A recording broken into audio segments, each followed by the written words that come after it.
వీరు లేందే కానిస్టేబుల్స్ లేందే, పోలీస్ కానిస్టేబుల్స్ లేందే లా అండ్ ఆర్డర్ నడవదు.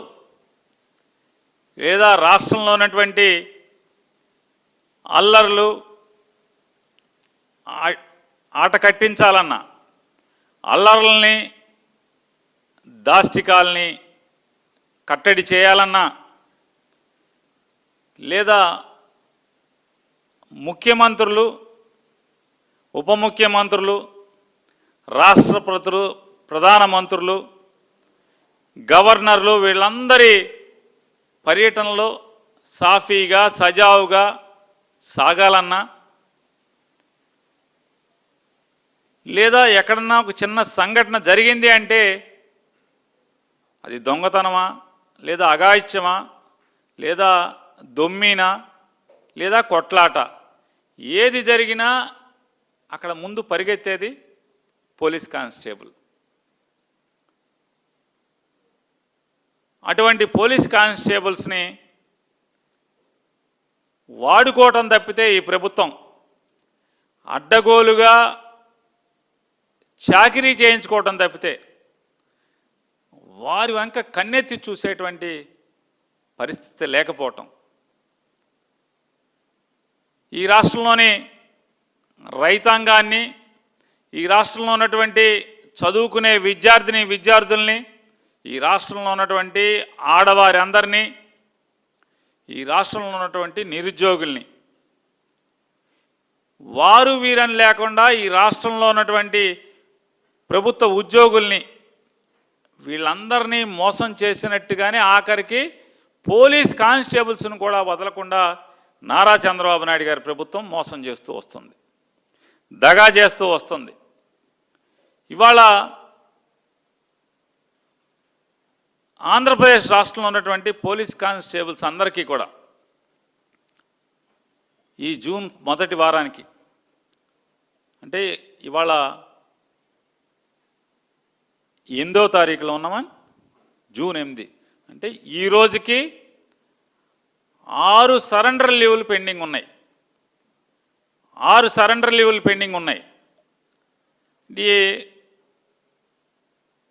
2019 నుంచి 24 దాకా, అంతకితం సంవత్సరానికి 3 సార్లు వేసేవాళ్ళు. జగన్ గారు వచ్చాక దాన్ని 2 సార్లు చేస్తూ జూన్లో ఒకసారి, నవంబర్లో ఒకసారి వేస్తూ వచ్చారు. సంవత్సరానికి వారికి ఇవ్వాల్సినటువంటి బాకీల్ని నెల నెల వారికి ఇవ్వాల్సినటువంటి, అంటే నెల నెల వారికి ఇవ్వాల్సిన, అంటే సంవత్సరానికి ఎన్ని సరెండర్ లీవులు ఉంటే అన్ని సరెండర్ లీవులు లీవ్ ఎన్కాష్మెంట్ కింద వారికి జూన్లో ఒకసారి, ఎందుకంటే పిల్లలకి ఫీజులు కట్టాకి, పిల్లలకి బూట్లు కొనుక్కుంటాకో, పిల్లలకి బట్టలు కొనుక్కుంటాకో, ఇలాంటి కార్యక్రమాలకి ఉపయోగపడతాకన్నట్టుగా జూన్ మాసంలో 1, 2 ఒకసారి, నవంబర్ మొదటి వారంలో ఒకసారి. ఇలా ఉంటే సరెండర్ లీవులను కూడా 1/2 టీ లాగా, అంటే మనం హాఫ్ టీ అంటాం, 1/2 టీ. ఏదైనా ఫ్రెండ్స్ వెళ్తే 1/2, 1/2, 2/4, 3/6 చెప్పుకుంటూ ఉంటాం టీ స్టాల్కి వెళ్తే. అట్లా దాన్ని కూడా సరెండర్ లీవుడు కూడా 1/2 చేసినటువంటి పోటీగాడు ఎవరు ఉన్నారంటే నారా చంద్రబాబు నాయుడు గారు. మొన్న కిందటి నవంబర్లో 1/2 కొట్టి 2 ఒక హాఫ్ ఇవ్వకుండా ఏడిపించి మొత్తం జనవరిలో ఇచ్చాడు. అంటే నవంబర్లో హాఫ్ అన్నాడు, ఒక అరకప్పు అన్నాడు, జనవరిలో ఒక అరకప్పు అన్నాడు. అప్పుడు నవంబర్ దగ్గర కొట్టి మొత్తం కలిపి ఫుల్ కప్పు జనవరిలో వేసాడు. అయినా కూడా ఇప్పటికీ 6, ఈ తారీఖుకి నేను మాట్లాడే రోజుకి 6 సరెండర్ లీవ్లు పెండింగ్ ఉన్నాయి. డబ్బులు ఇవ్వడు, సంపద సృష్టిస్తానని చెప్పావు, పోలీసులను మాత్రం ఫుల్గా వాడుకుంటున్నావు. దానికి దీనికి వెళ్ళలేదు.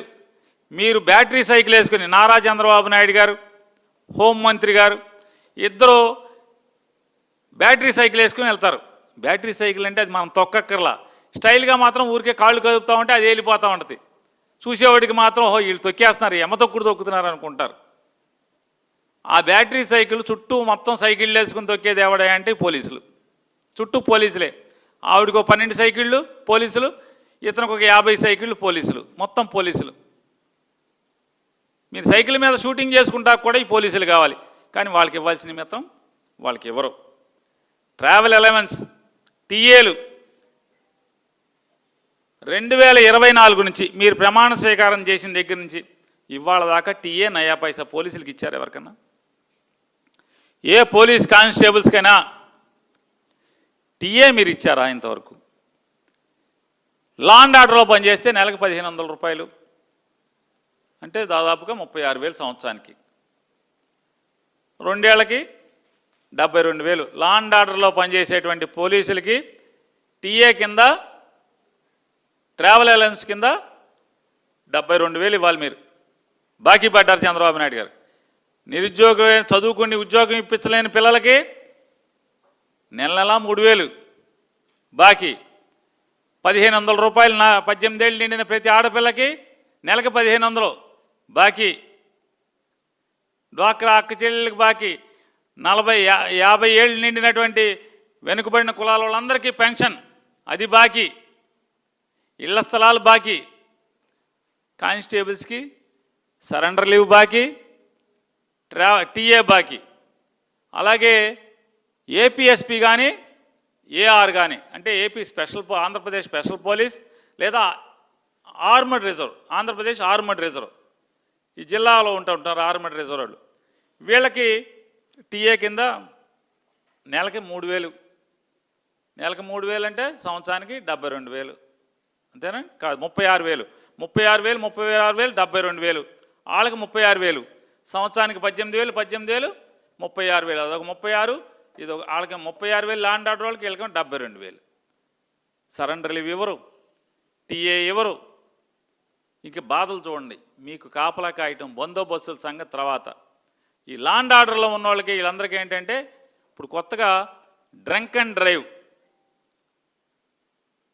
బ్యాందీ బాగా తాగమనినే చెప్తాడు. రాత్రి 10 కాదు, 9 కాదు, 10 కాదు, 11, 12 తెలిసినా కూడా మీరేం మాట్లాడొద్దని చెప్తాడు ఎక్సైజ్ వాళ్ళకి, పోలీసులకి. పొద్దున్నే 5ంటికి తీసుకు అమ్ముకున్నా కూడా ఏం మాట్లాడొద్దని చెప్తాడు. బార్లో వాళ్ళకి లాభం తక్కువైందంటే లాభం పెంచుతాడు. చూడండి, లాభం తగ్గితే లాభం పెంచుతాడు వాళ్ళకి, బార్లో వాళ్ళకి. అందరి బాధలకు వింటాడు, అందరికీ న్యాయం చేస్తా అంటాడు. వ్యాపారస్తులకి, ఉద్యోగస్తులకు మాత్రం న్యాయం చేయడు. ప్రజలకు ఓటేసిన ప్రజలకి మాత్రం న్యాయం చేయడు. ఎందుకు న్యాయం చేయడంటే ఇక్కడైతే ఏం వచ్చేది ఉండదు, వ్యాపారస్తులకి వేస్తే ఏదో ఒకటి వస్తుంది, ఎక్కడైనా లాభం నాకేంటి. ఇవాళ డ్రంక్ అండ్ డ్రైవ్ పేరు చెప్తే పోలీసు వాళ్ళకి పీడకల్లాగా ఉంది. ఏంటి అంటే ఈ పోలీసు అందరూ జట్టుగా చేరి కరెక్ట్గా బ్యాందీ షాపు ఎక్కడైతే ఉంటుందో బ్యాందీ షాపులోంచి తలుపులోంచి బయటికి రాగానే అక్కడ కూర్చోవాలి, గొట్టం పెట్టుకుని పోలీసులు కానిస్టేబుల్స్ అందరూ పెట్టుకుని ఏం చేయాలంటే రోజుకి ఏ పోలీస్ స్టేషన్ అయితే 5 కేసులు, అంటే నోట్లో గొట్టం పెట్టి మందు తాగిన వాళ్ళని పట్టుకోవాలి, బండి తోలతా పట్టుకుంటే 5 కేసులు కావాలి. రాష్ట్రంలో ఎన్ని పోలీస్ స్టేషన్లు ఉంటే అన్ని పోలీస్ స్టేషన్లో రోజు 5 కేసులు లేకపోతే మాత్రం నువ్వు వీఆర్కి వెళ్ళిపోతావని చెప్తున్నారు సబ్ ఇన్స్పెక్టర్లని, సిఐల్ని. వీఆర్కి వెళ్ళిపోతా అంట రోజుకి, అంటే 50,000, మనిషికి 10,000, 50,000. 50,000 లేనిదే ఇంటికి వెళ్ళిపోతావు. రోజు ఏంటంటే ఈ పోలీసులు దేవుడు అలో లచ్చన అంట, పోలీసులకు ఒక పీడకల్లాగా 5 కేసులు దొరికేదాకా ఇక మామూలు బ్యాందీ షాపుల చుట్టూ తిరుగుతూ ఉండాల్సిందే. ఎప్పుడు 5 కేసులు పూర్తయితేనే అప్పుడు ఇంటికి వెళ్ళాలి. డ్రంక్ అండ్ డ్రైవ్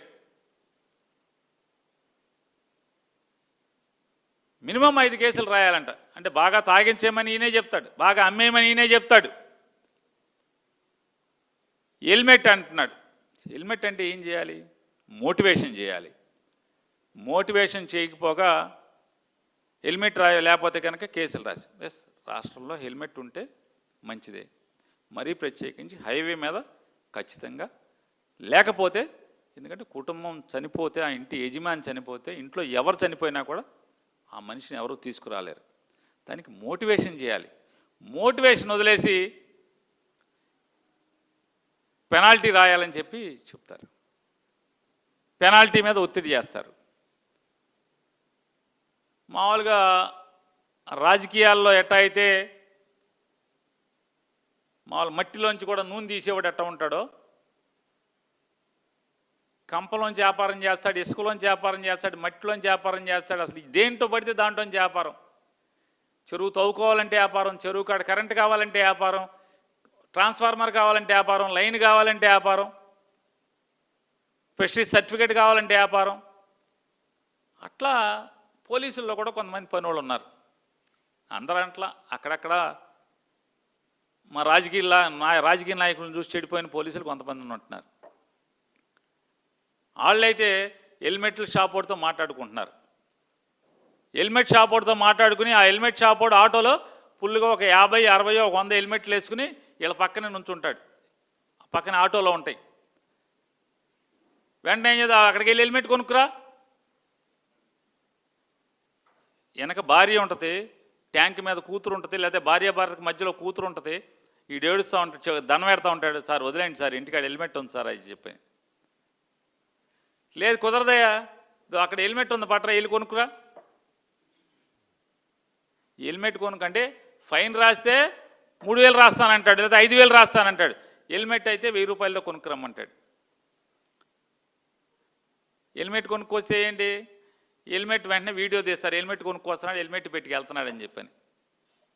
నేను అందరూ అంటలా, కొంతమంది పనోళ్ళు హెల్మెట్ వాడి దగ్గర షాప్ వాడి దగ్గర కొట్టేస్తున్నారు కొంతమంది. నేనంట్లా మా రాజకీయ నాయకుల్లో కొంతమంది ఎట్టా చెడిపోయి ఉన్నారు, మీలో కూడా కొంతమంది చెడిపోయి ఉన్నారంట. అందరూ నేను పోలీస్ కానిస్టేబుల్స్ గురించి అంటలా, ఎవరైతే ఆఫీసర్లుగా పనిచేస్తున్న వాళ్ళు.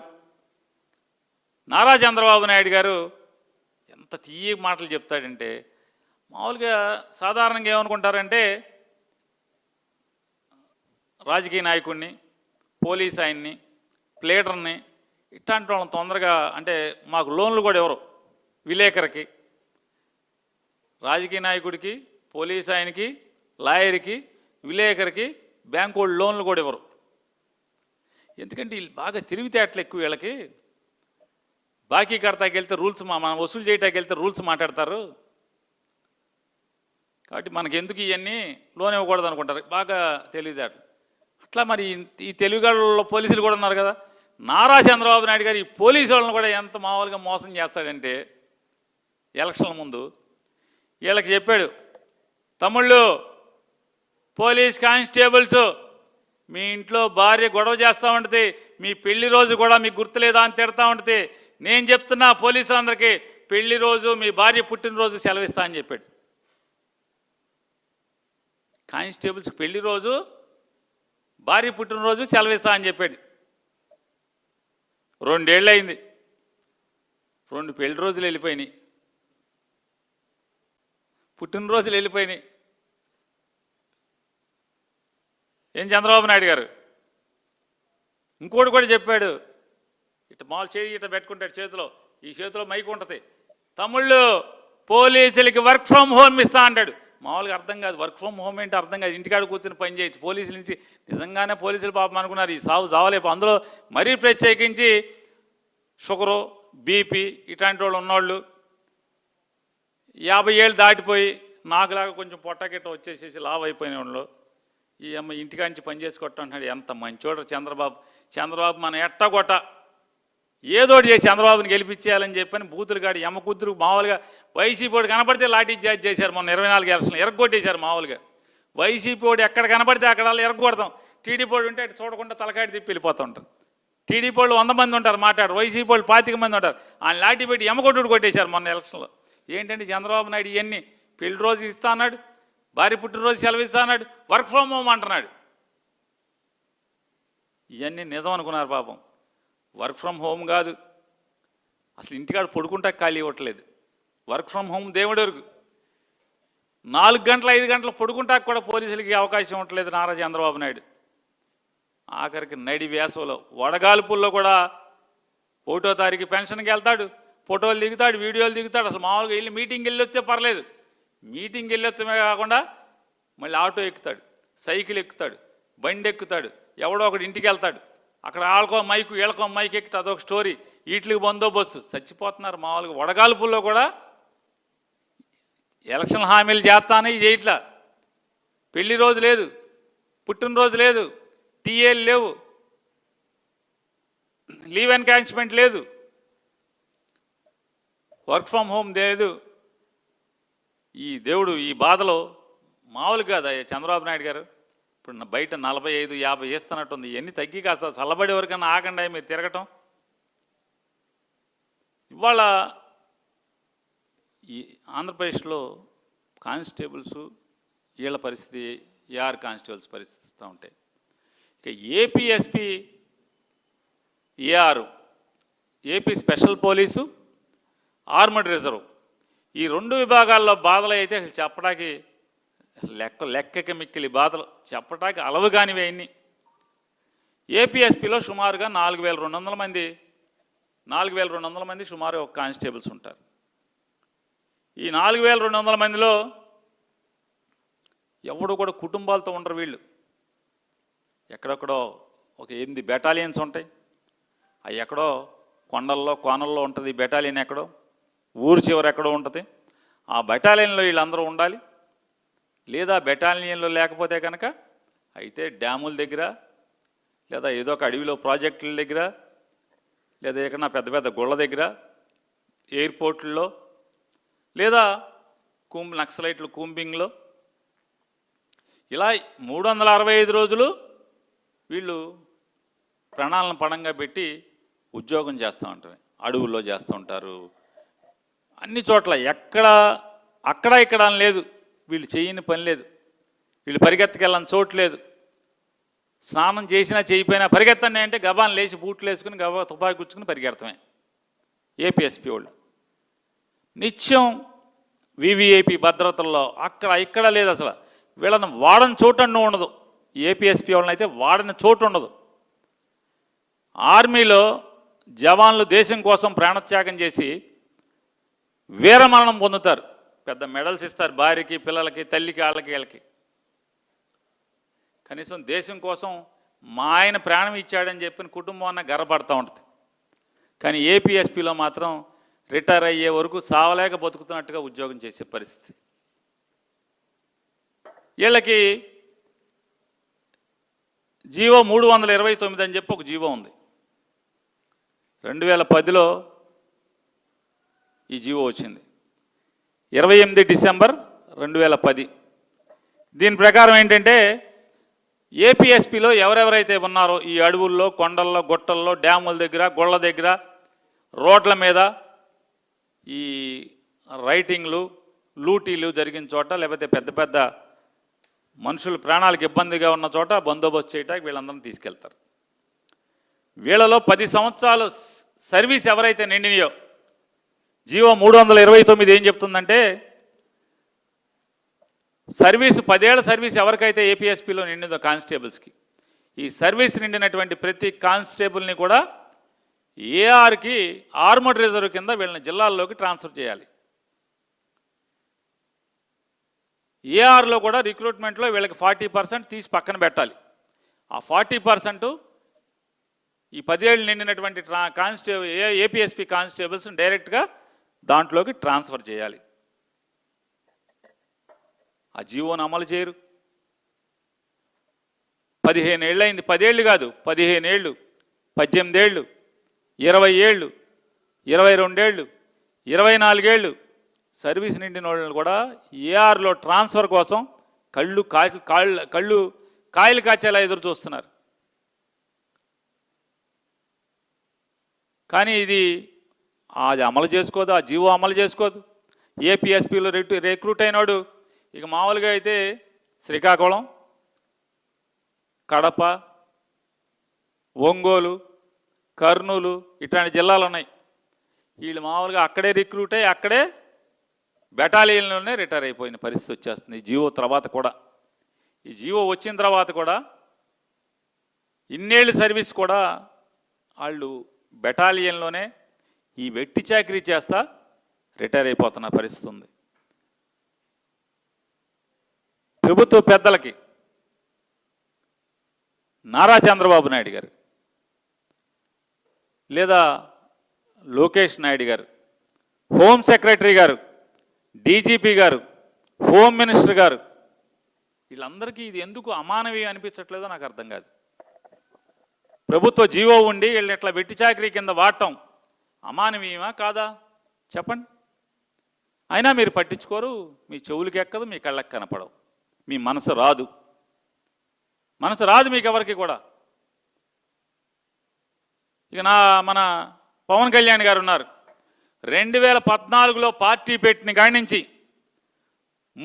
ఉప ముఖ్యమంత్రిగా ప్రమాణ స్వీకారం చేసేదాకా, అంటే 2024 జూన్ 12వ తారీఖు దాకా అసలు ఆయన యమగా అసలు మామూలుగా కాడు, ఫుల్లుగా వాడేశాడు. అదేదో దూకుడు ఏదో సినిమాలో ఉంది, మహేష్ బాబు బ్రహ్మానంద్ ఫుల్లుగా వాడేస్తాడు, మామూలు కానిస్టేబుల్స్ని ఫుల్లుగా వాడేశాడు. మాట్లాడితే నేను కానిస్టేబుల్ కొడుకుని అని చెప్పేవాడు పవన్ కళ్యాణ్ గారు. కానిస్టేబుల్ కొడుకుని ఏమండి, కానిస్టేబుల్ గారు కొడుకు గారు మీరు ఉప ముఖ్యమంత్రి అయిపోయారు, ఉపమా మంత్రి గారు లాగా. ఈ పోలీసులు మీరు కానిస్టేబుల్ కొడుకే కానీ మీ నాన్నతోటి కానిస్టేబుల్స్కి లీవ్ ఎన్కాష్మెంటు, సరెండర్ లీవులు కానీ లేదా టీఏలు కానీ ఈ ఏపీఎస్పీ కానిస్టేబుల్ కష్టాలు కానీ మీ నాన్నతోటోళ్లే కదా ఈ కానిస్టేబుల్స్. మీరు కానిస్టేబుల్ కొడుకు కదా, వినరా? మీకు ఎన్ని కాగితాలు ఇచ్చారు? మీకు ఎన్ని కాగితాలు ఇచ్చారు కానిస్టేబుల్ కొడుకు గారు? మీకు ఆ మహజర్లు, ఆ విజ్ఞాపనలు చూడరా మీరు? మీ మనసుకి వెళ్ళదా? చెప్తారుగా పెద్ద గుండు ఉందని చెప్పని. గుండుందా? ఏముంది? వాడుకోవడానికి మాత్రం ఫుల్గా నేను కానిస్టేబుల్ కొడుకునని వాడేసుకుంటారు. ఓట్లు అడుక్కునేప్పుడు జనాలకు చెప్తాకైతే కానిస్టేబుల్ కొడుకు. ఇవాళ ఈ కానిస్టేబుల్ బాధలు పట్టవా అని అడుగుతున్నాను. అధికారం వచ్చే వరకు వాడుకుంటారు ఈ పోలీసుల్ని, కానిస్టేబుల్స్ని. ఇప్పుడేం ఒలకరు పలకరా మీరు? హోమ్ మినిస్టర్ గారు ఉన్నారు, పెద్దలు అనితమ్మ గారు. ఆవిడ హోమ్ తప్పితే అన్నిటి గురించి ఆవిడే మాట్లాడుతుంది. హోమ్ తప్పితే హోమ్లో మాత్రం ఏమీ పట్టించుకోదు.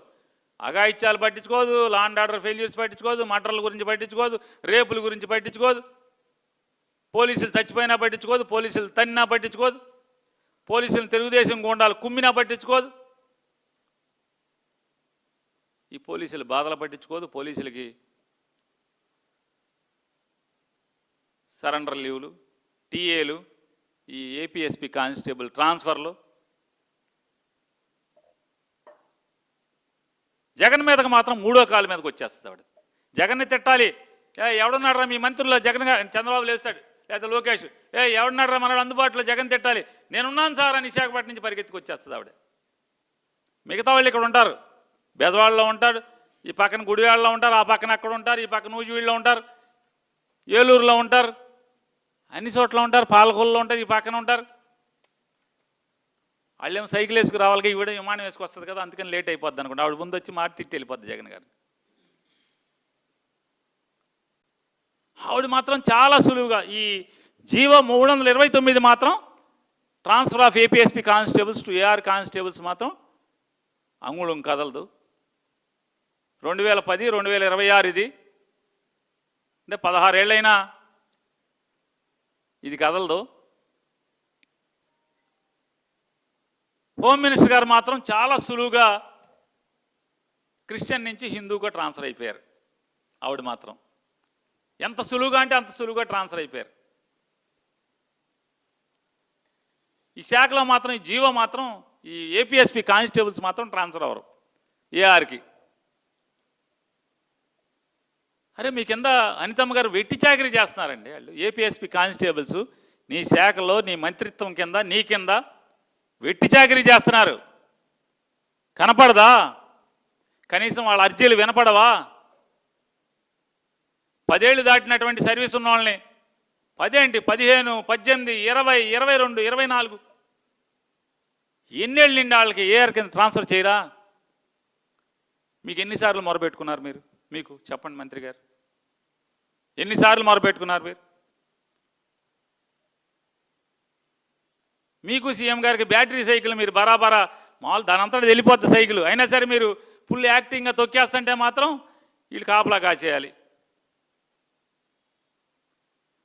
నారా చంద్రబాబు నాయుడు గారు, పవన్ కళ్యాణ్ గారు ఏపీఎస్పీ కానిస్టేబుల్స్కి మీరు శనివారం ఆదివారం సెలవు ఇస్తా అన్నారు కదా పవన్ కళ్యాణ్ గారు, కానిస్టేబుల్ కొడుకు గారు. మీరు నారా చంద్రబాబు నాయుడు గారు ఎన్నికల ముందు ఏపీ స్పెషల్ పోలీస్ కానిస్టేబుల్స్కి శనివారం ఆదివారం సెలవిస్తా అన్నారు కదా, ఎవరా? రెండేళ్ళు నిండినాయండి మీరు గెలిచి.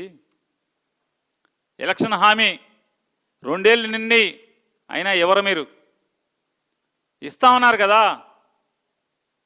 సెలవు సంగతి దేవుడు ఎరుగు. కనీసం పెళ్ళాం పిల్లలతో వీడియో కాల్కి కూడా టైం ఇవ్వట్లేదంట మీరు. పెళ్ళాం పిల్లలతో మాట్లాడుకుంటా వీడియో కాల్కి కూడా సంధి ఇవ్వట్లేదు. ఏపీఎస్పీ పోలీసు వాళ్ళు ఎవరికి చెప్పుకోవాలి బాధలన్నీ? ఎక్కడ చెప్పుకోవాలి? వాళ్ళకి న్యాయం ఎక్కడ కోరాలి? ఎవరి దగ్గరికి కోరాలి? పవన్ కళ్యాణ్ గారి దగ్గరికి వెళ్తే ఆయన అర్జీ ఇచ్చినప్పుడు ఆయన అంటాడంట, ఏమంటాడంటే, లేదమ్మా ఇప్పుడు ఆ శాఖ మన దగ్గర లేదు, మన శాఖ కాదు కదా, ఆ శాఖ మన దగ్గరికి వచ్చినప్పుడు రమ్మంటే. మామూలుగా ఈ శాఖ ఇప్పుడు రావాలి, ఈ టర్మ్ కాదు, ఇంకో 15 ఏళ్ళలో ఆ శాఖ మీకు వస్తుందా? రాదు కదా. 29లో జగన్ కదా వచ్చేది. ఇక మీకెక్కడుంది ఆ శాఖ?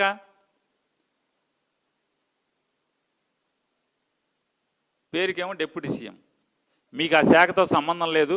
సినిమాటోగ్రఫీ మీరు చూస్తారు. అసలు చాలా గంపంతైన అసలు మామూలు చిత్ర విచిత్రాలు ఉంటాయి ఈ గవర్నమెంట్లో. హోమ్ మినిస్టర్ గారేమో హోమ్ డిపార్ట్మెంట్ చూడరు, ఆవిడ విద్యాశాఖ ఆ శాఖ ఈ శాఖ చూస్తుంది. విద్యాశాఖ మంత్రి గారు విద్యాశాఖ చూడడం, ఆయన పరిశ్రమల శాఖ చూస్తాడు. పరిశ్రమల శాఖ మంత్రి ఏమో పరిశ్రమల శాఖ చూడడం, ఆయనేమో మామూలుగా కర్నూలులో లాండ్ ఆర్డర్ చూస్తూ ఉంటాడు. ఇరిగేషన్ శాఖ మంత్రిగా ఇరిగేషన్ శాఖ చూడడం, ఇంధన పొదుపు చూస్తుంటాడు ఆయన, అంటే ఎనర్జీ, ఆయన ఎనర్జీ చూస్తాడు. ఎవడు ఇది మెంటల్ హాస్పిటల్? ఈ మంత్రివర్గం ఏంటి అర్థం కాదు. ఎవడి శాఖ ఆడు చూడడం, ఎంతసేపు పక్కోడి శాఖ చూస్తూ ఉంటారు ఎవడికాడు.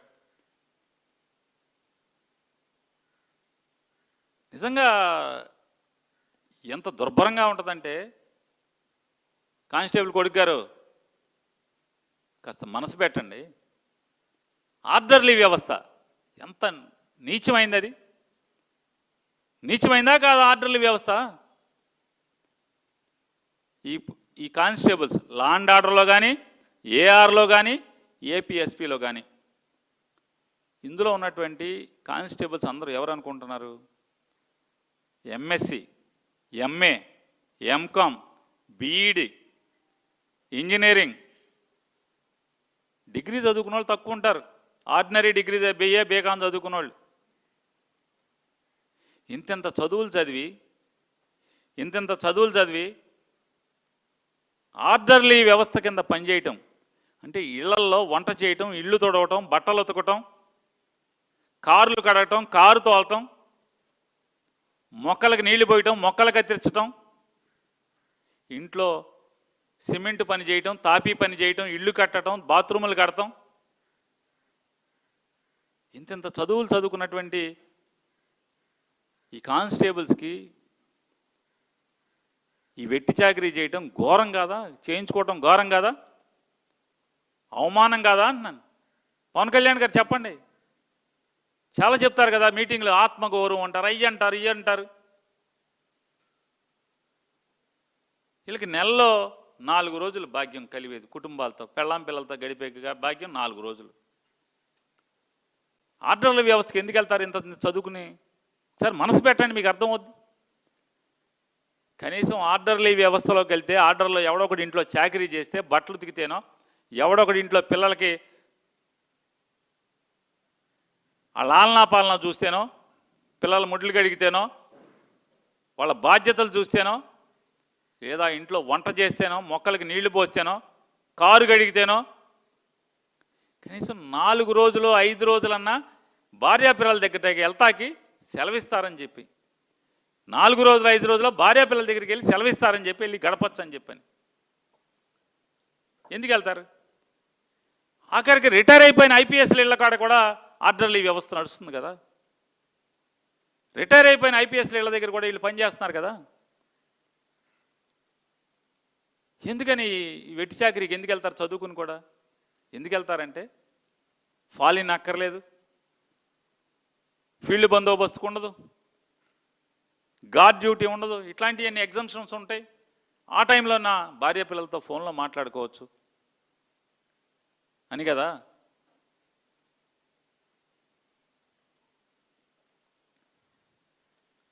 అసలు ఎంత దుర్మార్గం అంటే పొలాల్లో పని చేయించుకుంటారు ఏపీఎస్పీ కానిస్టేబుల్స్ని, ఏఆర్ కానిస్టేబుల్స్ని పొలాల్లో, ఫామ్ హౌసుల్లో.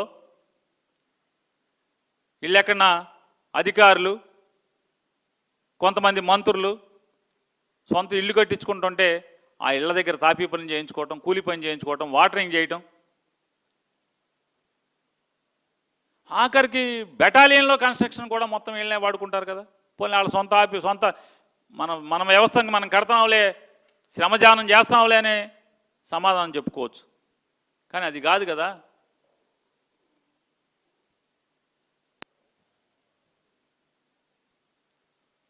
నారా చంద్రబాబు నాయుడు గారు, పవన్ కళ్యాణ్ గారు, కానిస్టేబుల్ కొడుకైన పవన్ కళ్యాణ్ గారు జగన్మోహన్ రెడ్డి గారిని తిడతానికి తప్పితే మీకున్న అధికారాన్ని దేనికి వాడకుండా ఉంటున్నటువంటి హోమ్ మినిస్టర్ అనితమ్మ గారు కాస్త మీ శాఖ మీద దృష్టి పెట్టండి. పోలీసులకు ఇవ్వాల్సినటువంటి సరెండర్ లీవులు, 6 సరెండర్ లీవులు, 2 ఏళ్ల నుంచి ఇవ్వాల్సిన టీఏలు తక్షణం చెల్లించేలాగా మీరు బాధ్యత తీసుకోమని చెప్పని, అలాగే ఏపీఎస్పీ కానిస్టేబుల్స్ 10 సంవత్సరాలు నిండిన వాళ్ళందరినీ కూడా ఏఆర్ కానిస్టేబుల్స్ కింద ట్రాన్స్ఫర్ చేయించమని, అలాగే జీవో 404 2009 రాజశేఖర రెడ్డి గారు ఉండగా 17/9/2009 దీని ప్రకారం ఆర్డర్లీ వ్యవస్థ రద్దు చేస్తూ ఇచ్చినటువంటి జీవో ఇది. ఆర్డర్లీ వ్యవస్థను రద్దు చేస్తూ ఇచ్చినటువంటి జీవో, పోలీస్ వ్యవస్థలో ఆర్డర్లీ వ్యవస్థను రద్దు చేస్తూ ఇచ్చినటువంటి జీవో. ఈ జీవోని ఇంప్లిమెంట్ చేయాలి, తక్షణం ఆర్డర్లీ వ్యవస్థను రద్దు చేయాలి. అలాగే జీవో 329ని అమలు చేయించాలి. 10 సంవత్సరాలు నిండిన ప్రతి ఏపీఎస్పీ కానిస్టేబుల్ని కూడా ఏఆర్ కానిస్టేబుల్ కింద ట్రాన్స్ఫర్ చేయించాలి. పోలీసులకు ఇవ్వాల్సినటువంటి సరెండర్ లీవ్ని అలాగే టీఏలు తక్షణం చెల్లించాలని చెప్పని, అలాగే ఏపీఎస్పీ వారికి శనివారం ఆదివారం సెలవు ఇవ్వాలని, అలాగే పోలీసులకి వర్క్ ఫ్రమ్ హోమ్ ఇస్తా అని చెప్పినటువంటి ఎన్నికల, అలాగే భార్య పుట్టినటువంటి హామీని చంద్రబాబు నాయుడు గారి ప్రభుత్వం అమలు చే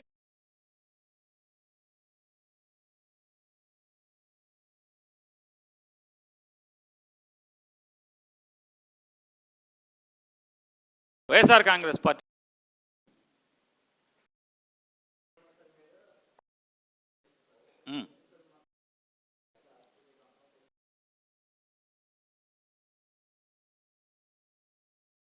కానిస్టేబుల్స్ ఏం చేస్తారు చెప్పండి. ఇది పోస్టింగ్ల కోసం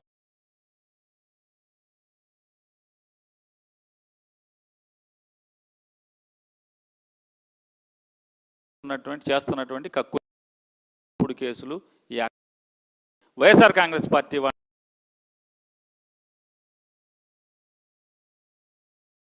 మంది చేస్తున్నటువంటి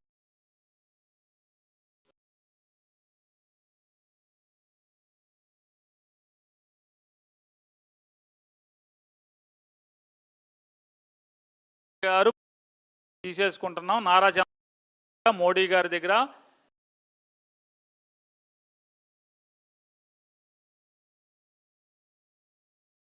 మోడీ ఎవరు బందర్ పోర్ట్ తెలంగాణ వాళ్ళకి అంటున్నారు.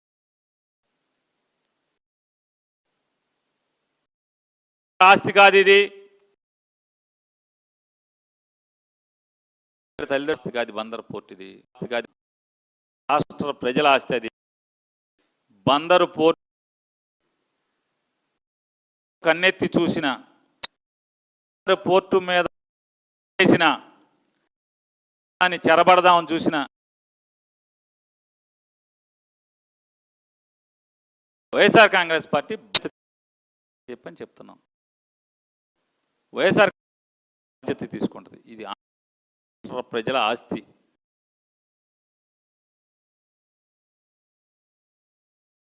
నవంబర్కి 2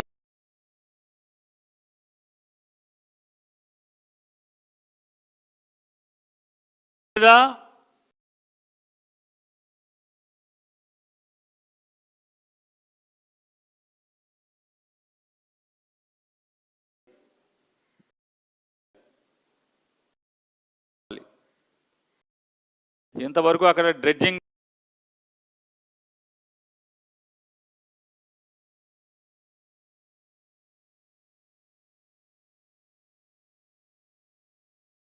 కర్ణాటక నడుస్తున్నాయి.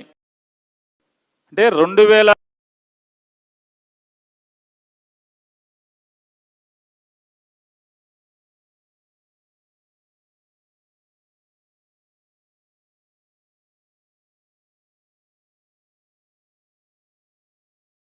జూన్ మాసం వచ్చినా కూడా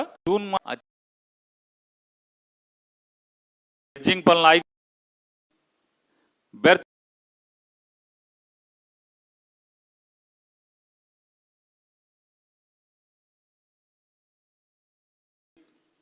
ఇవన్నీ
నేను ఒకటే అడుగుతున్నానండి, నారా చంద్రబాబు నాయుడు అమ్మటాకి ఆయనెవడు, కొనుక్కుంటాక ఆయన ఎవడు అంటున్నా. నాకు ఇంకో అనుమానం కూడా ఉంది. నారా చంద్రబాబు నాయుడు గారు మాట్లాడి, అలాగే లోకేష్ మన ఈయన రేవంత్ రెడ్డి గారు కూడా మాట్లాడేది ఒకటి ఏమంటున్నారంటే హైదరాబాద్ టు బందర్ అంటున్నారు. గ్రంథి మల్లికార్జునరావు గారు కంపెనీ ఒప్పుకుంటుందా అని అడుగుతున్నాను. ఆల్రెడీ బీఓటీ కింద Hyderabad to Vijayawada GMR company ఒక రోడ్డు ఉంది. ఆ రోడ్డు ఉండగా ఇంకొక రోడ్డు వేయటానికి వాళ్ళు ఒప్పుకుంటారా? ఇవన్నీ నాకు అనుమానాలు. అంటే ఒక సామాన్యుడిగా, ప్రజల్లో ఒకడిగా నాకు కలిగే సందేహం, ఆయన 8 నెలలన్నా లేదా ఈయన నారా చంద్రబాబు నాయుడు గారు Hyderabad to Bandar port via Amaravati అన్న, ఇది ఎలా సాధ్యం అని అడుగుతున్నా. నాతో ఎవరో ఒక ఆయన చెప్పారు, జిఎంఆర్ తాలూకా ఆయనే,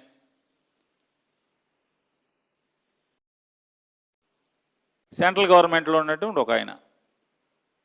వారు ఏం చెప్తారంటే ఆంధ్ర తెలంగాణ విడిపోయినందుకు కంబైన్డ్ స్టేట్ నుంచి స్టేట్ విడిపోయాక మాకు లాస్ వస్తుందని చెప్పని 3,500 కోట్లకి ఆర్బిట్రేషన్ చేశారని చెప్తున్నారు జిఎంఆర్ వాళ్ళు. 3,500 కోట్లు మాకు నష్టపరిహారం కట్టండి అని వేసారంటున్నారు రాష్ట్రం విడిపోతేనే. కొత్త రోడ్డు అయితే నారా చంద్రబాబు నాయుడు గారును రేవంత్ రెడ్డి గారు ఇద్దరు లాలూచీ పడిపోయి బందర్ పోర్టు కొనేసుకుందాం, అక్కడి నుంచి రోడ్డు వేసేసుకుందాం అంటే ఏడో కాంగ్రెస్ వాడు మనకు కన్ను కొడుతున్నాడని చెప్పి మోడీ గారు అనుకుని సరే రోడ్డు ఇచ్చేస్తానులే అని చెప్పాను రేవంత్ రెడ్డికి అనుకుంటే మాత్రం ఈ జరుగుతాయా అని అడుగుతున్నాను. జగనూరు కూడా అమ్మకానికి బందర్ పోర్టే కాదు ఏ పోర్ట్ అమ్ముదామన్నా జగన్మోహన్ రెడ్డి గారు ఊరుకోడు. రెండోది కాంగ్రెస్ వాడు కన్ను కొట్టాడు కదా అని చెప్పి కొత్త రోడ్డు ఇస్తానంటే వాళ్ళు ఊరుకుంటారా అని నాకు అనుమానం అది.